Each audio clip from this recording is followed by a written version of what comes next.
Hello friends, welcome to modulation.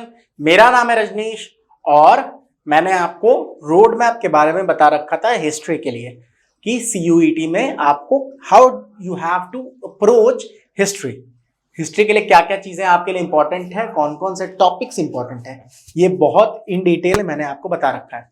और मैंने ये भी बताया था कि आपको डेप्थ में ज्यादा नहीं जाना, आपको रेंज बढ़ानी है। ठीक है, तो ये जो वीडियो है ये एक तरह से इंट्रोडक्टरी वीडियो है आपके लिए कि आप हिस्ट्री को समझ सको। ठीक है, हम एंशिएंट हिस्ट्री की बात करेंगे यहाँ पे और समझेंगे थोड़ा सा प्री हिस्टोरिक पीरियड के बारे में। ठीक है, तो अब देखिए दो तीन चीजें हैं। ठीक है, सबसे पहली बात तो ये आती है जहन में कि जो चीजें हैं ना, जैसे कि प्री हिस्टोरिक पीरियड की जो बातें होती हैं, या फिर आप इंडस वैली सिविलाइजेशन ले लो, जैसे कि जो 2500-3000 साल पहले की चीजें हैं, उसके बारे में हमें पता कैसे चला, है ना। मतलब आप मोटा मोटी अगर देखो तो 18th सेंचुरी में इंडस्ट्रियल रेवोल्यूशन हुआ। उससे पहले तो मशीन्स भी नहीं थी, और उस समय मशीन्स इतने ज्यादा मतलब कि हाई लेवल के या इतने ज्यादा प्रिसाइज नहीं थे कि वो चीजों को इतनी अच्छे समझ सके। साइंस की भी जो मतलब कि एक तरह से बोले, साइंस का ग्रोथ हम कब देख रहे हैं, 16-17 सेंचुरी ऑनवर्ड्स, रेनेसां के बाद से। तो ये पता कैसे चला कि उस समय जो है किस तरह से चीजें होती थी, क्या थे, और हम कैसे उसको जो है रिक्रिएट कर पाए। तो दो तीन चीजें हैं। एक तो देखिए मटेरियल रिमेन्स। मटेरियल रिमेन्स कहने का मतलब जैसे साउथ इंडिया में मंदिर वगैरह है, बहुत पुराने पुराने मंदिर हैं। अब क्या है ना, अभी टेक्नोलॉजी हमारे पास जिसको हम रेडियो कार्बन डेटिंग कहते हैं। क्या कहते हैं? Radio carbon dating. उससे ये पता लग जाता है कि ये कितना पुराना है। एक तो मटेरियल रिमेन्स से पता चलता है, बहुत सारी चीजें पता चलती हैं, कितना पुराना है, ये किस मटेरियल से बनाया गया है, इन सबको का आइडियाज लगाया जाता है। दूसरी चीज कॉइन्स के बारे में देखा जाता है।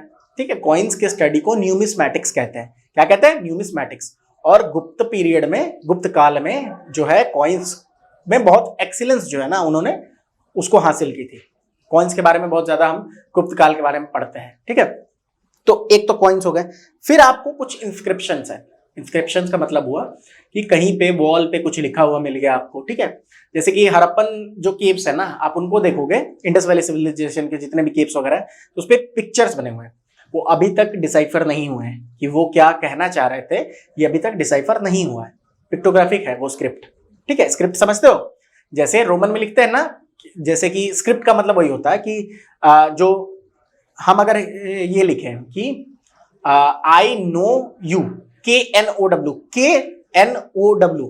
के मैंने किसी तरीके से इसको लिखा है और आप समझ जा रहे हो कि है, ये इसको स्क्रिप्ट बोलते हैं। इंग्लिश के पास अपनी स्क्रिप्ट है नहीं, ये रोमन स्क्रिप्ट है।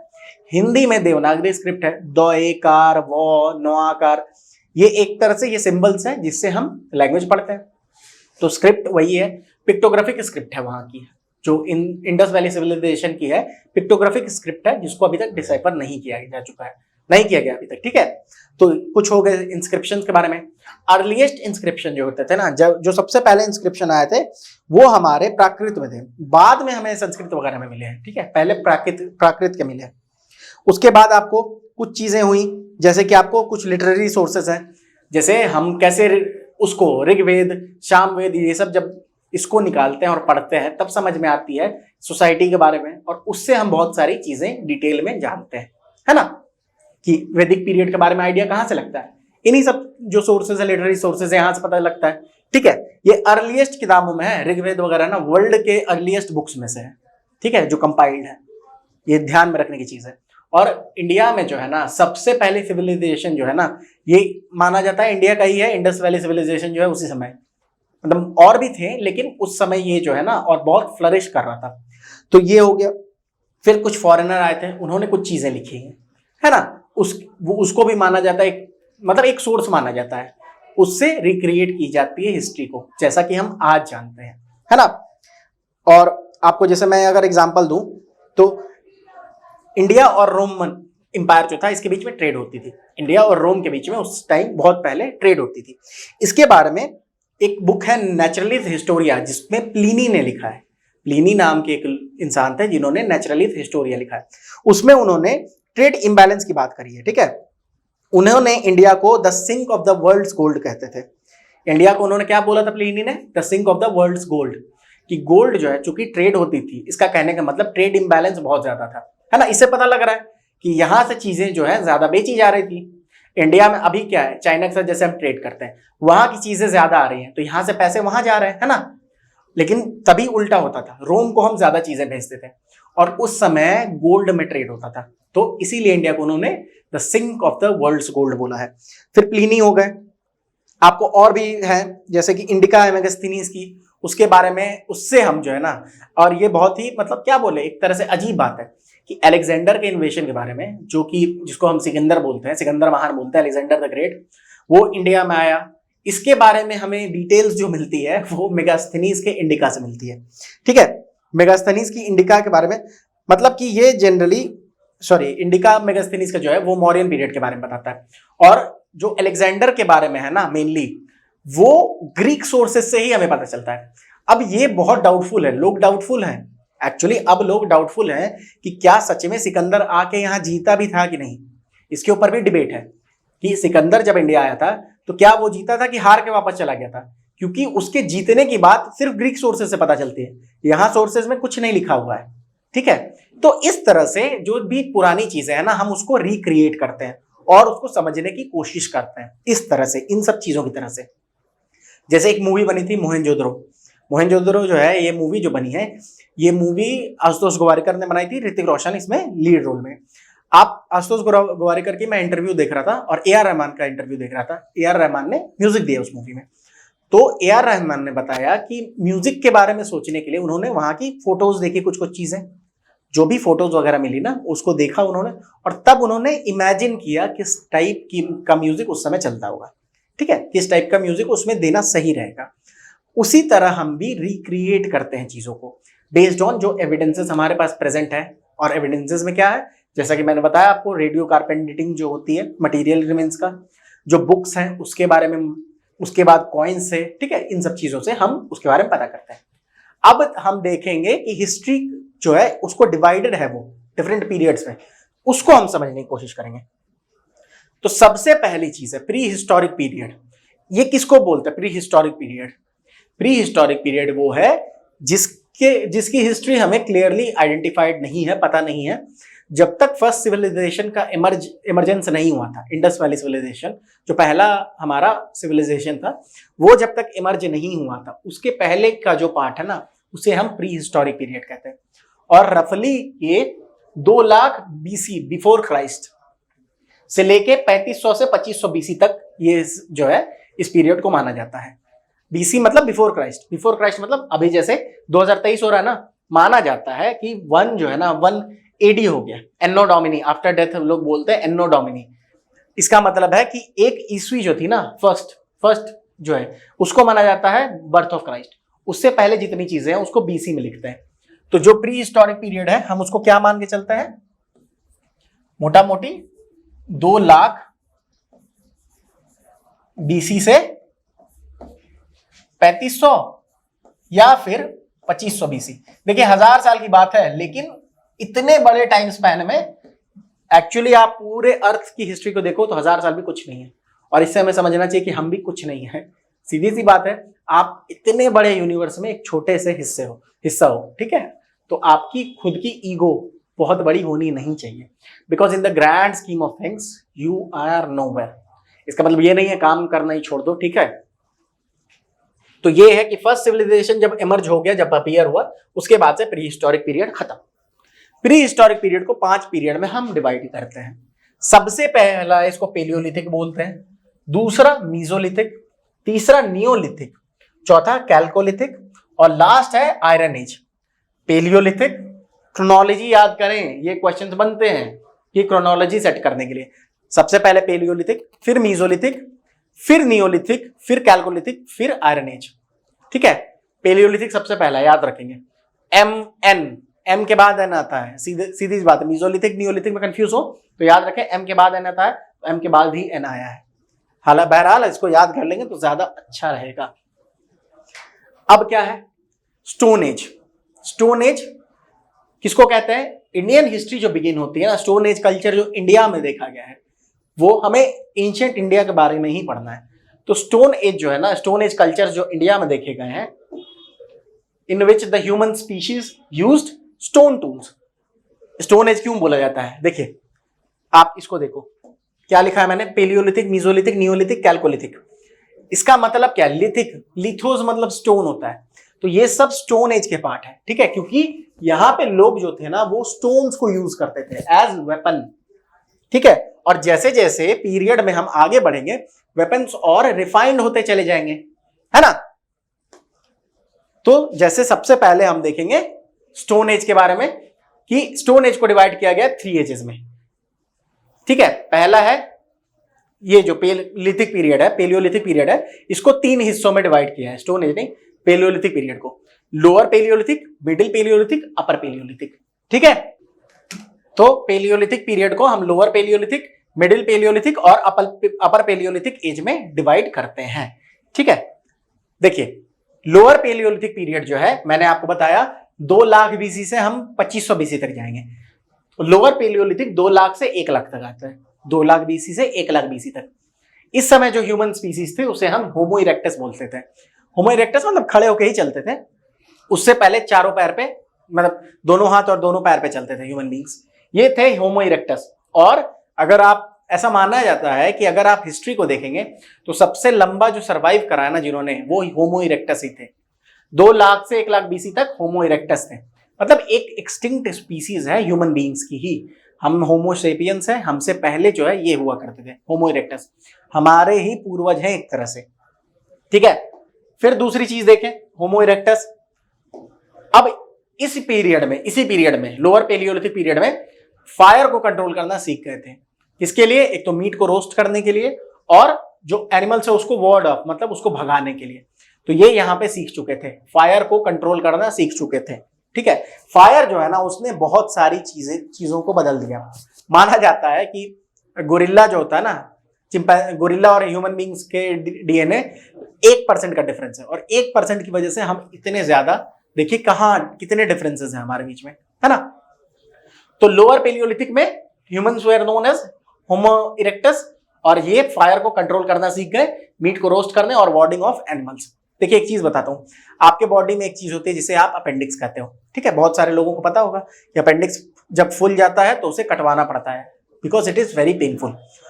इसको हम वेस्टिजियल ऑर्गन बोलते हैं। वेस्टिजियल ऑर्गन का मतलब कि ऐसा कोई ऑर्गन हमारी बॉडी में जो कि पहले यूज होता था but it is no longer in use, अब उसका कोई यूज नहीं है।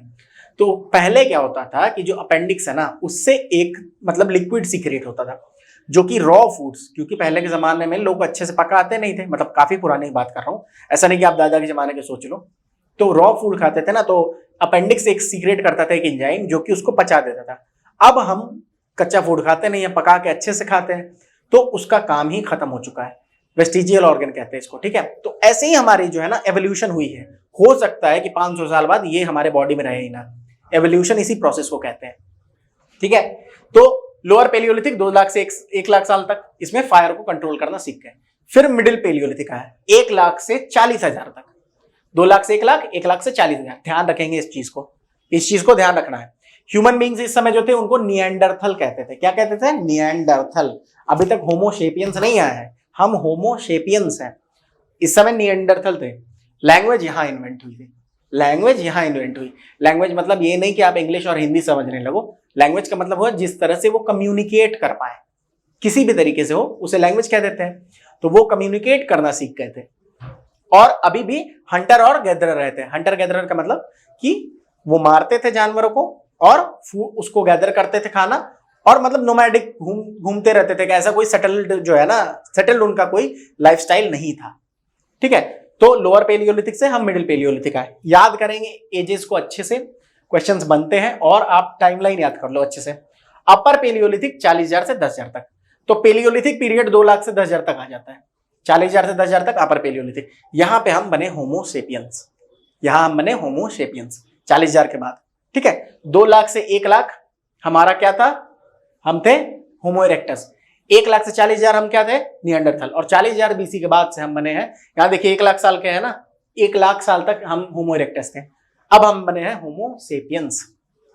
तो ये था आपका पेलियोलिथिक पीरियड। मीजोलिथिक पीरियड ये 10,000 से 8,000 बीसी तक, 10,000 बिफोर क्राइस्ट से 8,000 बिफोर क्राइस्ट तक। मीजोलिथिक पीरियड का मतलब क्या है कि यहां पे माइक्रोलिथ टूल्स जो थे ना, छोटे छोटे टूल्स, मतलब पहली बार लोगों ने बो और एरो का यूज स्टार्ट किया। बो एंड एरो, ये क्या है? बो एंड एरो, अर्जुन का धनुष है ये। धनुष तीर जो है ना, उसके यूजेस यहां पे स्टार्ट हुए थे पहली बार। लोगों को पता चला, लोगों ने देखा कि यार ये जो चीज है इसको फेंक के मारते हैं किसी को तो वो तो मर जाता है, बहुत सही चीज है, तो उन्होंने उसको यूज करना स्टार्ट किया। और ऑब्वियस सी बात है, जैसे मैंने यहां पे बनाया, लोअर पेलियोलिथिक में है ना, स्टोन्स को क्रूड फॉर्म में यूज करते थे। फिर जैसे चेंज हुआ, मिडिल पेलियोलिथिक में थोड़ा रिफाइन हुआ, फिर यहां थोड़ा और ज्यादा रिफाइन हो रहा है। तो ऐसे रिफाइंड प्रोसेस ये चलता रहेगा, टूल्स को और रिफाइन करते जाएंगे धीरे धीरे। तो फिर पहला बो एंड एरो यूज करना मीजोलिथिक पीरियड में स्टार्ट हुआ, और यहां पे लोगों ने डोमेस्टिकेशन ऑफ एनिमल स्टार्ट कर दिया। वो समझ गए कि एनिमल को पालतू बनाया जा सकता है मीजोलिथिक पीरियड में। और माइक्रोलिथिक टूल्स यूज होते थे, जैसे कि स्टोन को काट के तीर के शेप में छोटा सा यूज कर रहे हैं वो, ठीक है, तो ये माइक्रोलिथिक टूल हो गया। उसी तरह से छोटे छोटे टूल्स को ब्लेड की तरह यूज करते थे, तो इसी से मीजोलिथिक नाम पड़ा है, ठीक है। तो माइक्रोलिथिक टूल्स भी यहां यूज होते थे। इसके बाद आता है आपको नियोलिथिक पीरियड। नियोलिथिक पीरियड 10,000, देखिए 2 लाख से 10,000 तक हम थे पेलियोलिथिक में, 10,000 से 8,000 तक थे हम मीजोलिथिक में, 8,000 से 4,000 बीसी तक आएंगे नियोलिथिक में। नियो नया, इसमें जो है ना लोग थोड़ा बहुत सेटल होना सीख गए। पहले नोमैड्स की तरह घूमते रहते थे और फूड को गैदर करते थे, मारते थे और वैसे खुश थे, जी रहे थे। अब लोग जो है थोड़ा छोटा छोटा हट्स टाइप का कुछ कुछ बना के गुफा उफा में रहना स्टार्ट कर दिया इन्होंने। और कैटल तो रेयर कर रहे थे, इससे पहले ही डोमेस्टिकेशन सीख गए थे। थोड़ा बहुत एग्रीकल्चर भी यहाँ पे डेवलप हुई।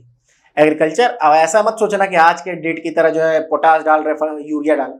एग्रीकल्चर बेसिक लेवल पे वहां पे, मतलब एक तरह से इंसेप्शन ऑफ एग्रीकल्चर यहाँ हुआ, स्टार्टिंग, ठीक है। इंसेप्शन मूवी देखी आपने? देखिए जाके एक बार, मजा आएगा। फिर आया हमारा कैल्कोलिथिक पीरियड। कैल्कोलिथिक पीरियड कहां से? 4000 से 1500 बीसी, 2500 या 1500, देखिए मतलब सर्टिट्यूड के साथ तो बोल नहीं सकते हैं, बता नहीं सकते हैं कि क्या था, कितने सालों तक चला। तो ये एस्टिमेटेड टाइम पीरियड होता है। तो 4000 टू 1500 बीसी ये चला कैल्कोलिथिक पीरियड। कैल्कोलिथिक पीरियड का मतलब हुआ यहां पे कॉपर और स्टोन यूज होते थे। कैल्कोलिथिक मतलब कॉपर एंड स्टोन टूल्स यहां पे यूज होते थे। यहां पे एक well settled community life start हो गई। जो इंडस वैली सिविलाइजेशन है ना, वो इसी का पार्ट है वो कैल्कोलिथिक एज का, ठीक है।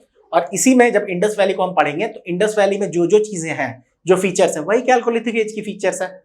जैसे ये इंडियन सब कॉन्टिनेंट में चारों तरफ लगभग फैला हुआ था, मतलब अगर हम ईस्ट में ज्यादा ना जाए तो नॉर्थ वेस्ट में काफी दूर तक, ये नॉर्थ वेस्ट से नॉर्थ वेस्ट फ्रंटियर तक ये काफी फैला हुआ था, ठीक है, कैल्कोलिथिक पीरियड।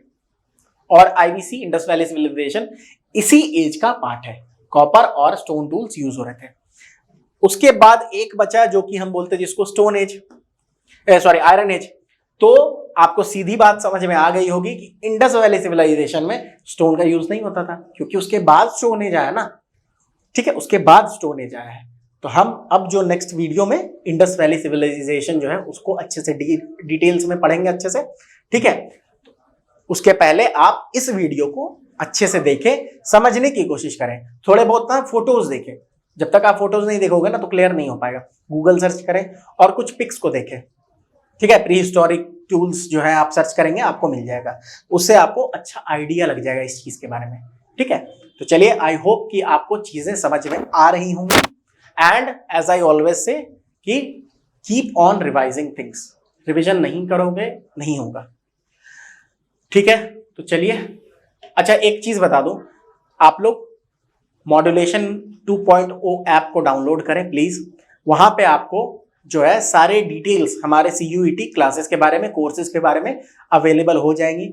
मॉड्यूलेशन CUET 2024 करके आपको एक चैनल मिलेगा टेलीग्राम पे, उसको ज्वाइन कर लें, ठीक है। उसमें आपको अपडेट्स मिल जाएंगे। साथ में प्लीज वीडियो को थोड़ा लाइक करें, थोड़ा शेयर करें, दोस्तों के बीच फैलाओ यार। फैलाओगे नहीं तो हमें भी एक मोटिवेशन कैसा आएगा। आपको जो प्रॉब्लम आ रही है कमेंट करें, ठीक है, तो हम उसको भी ध्यान में रखेंगे। बहरहाल, you have to take care of yourself and you have to keep revising because revision is the key to success। चलिए मिलते हैं नेक्स्ट वीडियो में, टिल देन टेक केयर।